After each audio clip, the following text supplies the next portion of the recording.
Sabi nila na walang basihan para maniwala sa Diyos.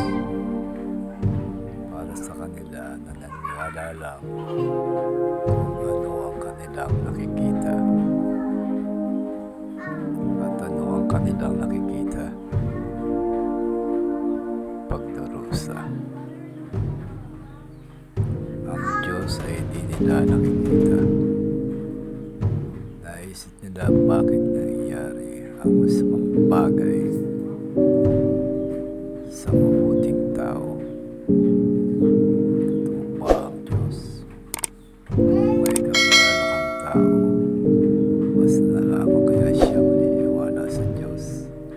Sabi ng Biblia, ang mananampalataya ay may malinaw na katibayan ba?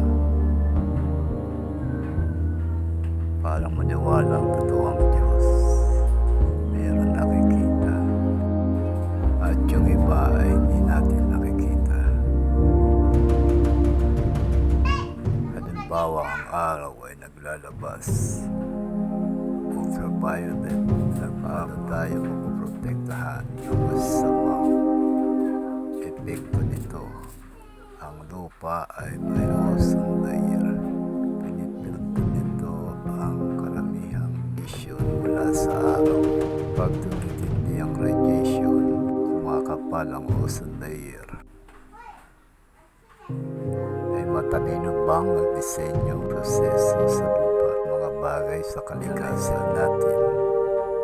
Ang lupa o earth. Bawat bahay ay may nagtayo. Meron magtayo ng lahat ng bagay. Ay ang Diyos.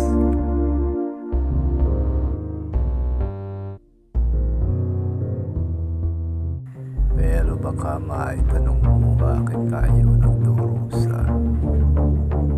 May nakita kang sira-sirang building ng nagtayo sa may kaya nasira ito.